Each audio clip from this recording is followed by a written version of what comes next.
Ayan na guys, ang ating finished product na adobong mamoy. Ayan, tara, samahan nyo ako magluto. Let's go! Hello guys, ayan, samahan nyo ako magluto ng ating adobo. So, ibababad ko muna siya dyan. Nilagay ko na ang sibuyas, tapos ang bawang sa baboy. Kapag halo-haloin lang natin siya ng bongga-bongga. Lagyan natin siya ng konting toyo. Ayan, haluin natin ulit. Haluin natin ulit siya na ma-absorb ng baboy ang toyo, tsaka yung kanyang mga sangkap na sibuyas at bawang. So, ayan lang siya. Ano lang natin siya ng very very light. Ibabad muna natin siya ha. Mga 15 minutes. Tapos pwede natin siyang lutuin. Diba? Guys, pagkatapos ng 15 minutes ng pagbabad, so ayan, kasalang na ulit natin ang ating aadobohing baboy.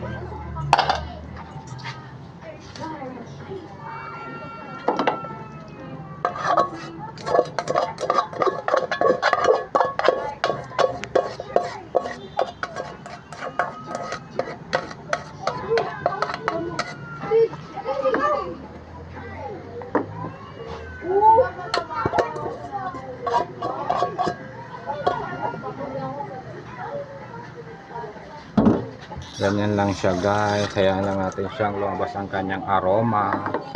Luto-lutuin lang natin. Pagkalabasin natin ang aroma ng ating baboy. Ganyan lang siya guys. Ano-anohin muna natin siya. Halo-haloin lang natin. Dapat lumabas ang kanyang aroma. Medyo mag-brown-brown siya dyan. Lagay tayo na.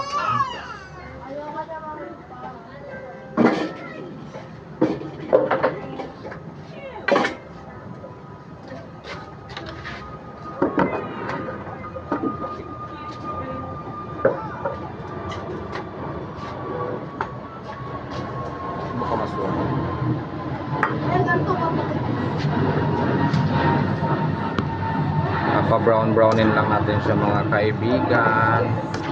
Nag-brown-brown na, keri-keri bells na yan.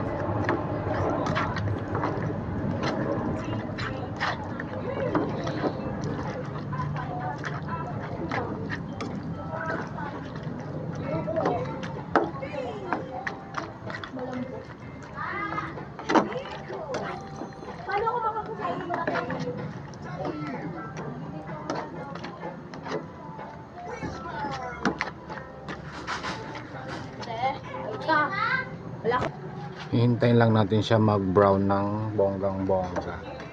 Dapat mag-brown siya lahat. Tapos lumabas ang kanyang katas. Pag lumabas na ang katas, yun ang ibig sabihin na pwede na natin siyang lagyan ng ating soy sauce ulit ng toyo. Tapos hihintayin natin siyang kumulo.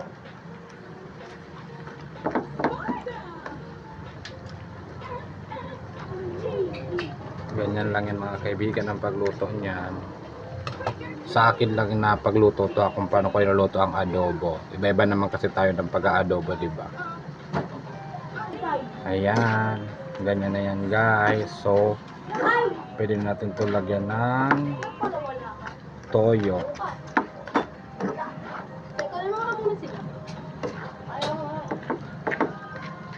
Ayan nyo lang dyan. Ayan, ganyan na yan mga kaibigan.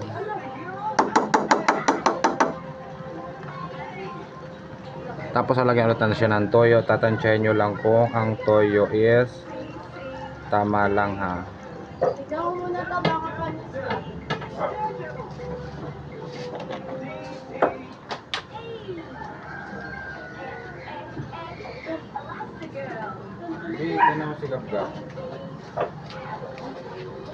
Hintayin lang natin siyang kumulo. Hintayin lang natin siya guys kumulo ha. Pag kumulo na siya, lalagyan ulit natin siya ng tubig. Tapos hintayin na ulit natin siyang kumulo na lang. So yan, lagyan natin siya ng tubig. Lagyan natin siya ng tubig.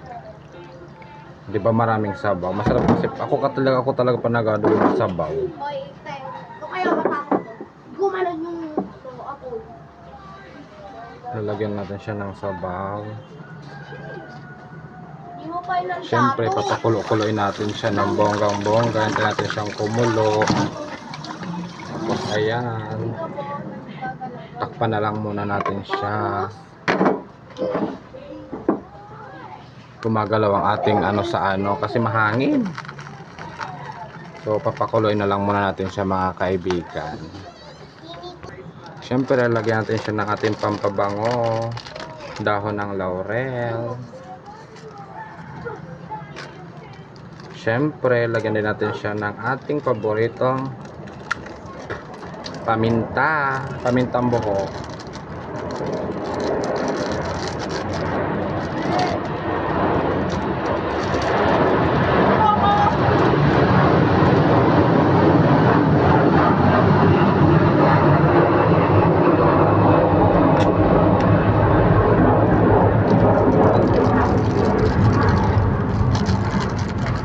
Pakuluin lang natin siya, guys. Ayan, pakuluin lang natin siya ng bonggang-bongga para yung karne ay lumambot.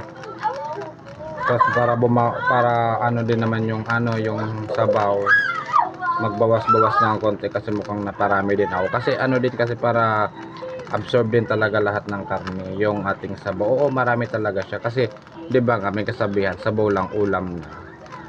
So kaya ayan mga kaibigan, ganyan siya. Sige lang, pakulayin ko lang siya ng bongga-bongga, maaga-aga pa naman, 'di ba? So medyo okay na, tsaka medyo malambot-lambot na yung karne, lalagyan natin siya ng suka. So ayan guys, lalagyan natin ng ating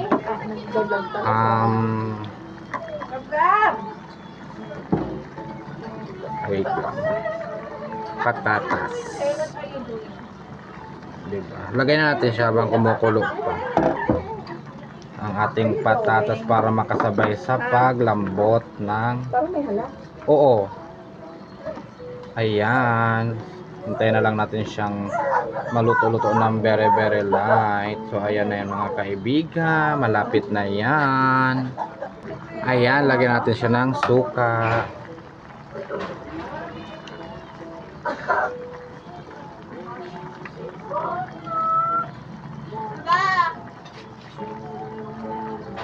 Ayan, so pakuluin na ulit natin siya. Ayan na guys, ang ating pork adobo. So tapos na yan. Ayan na. Diba?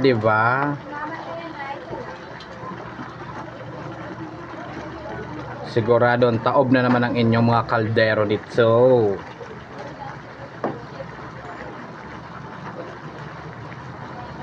Ayan.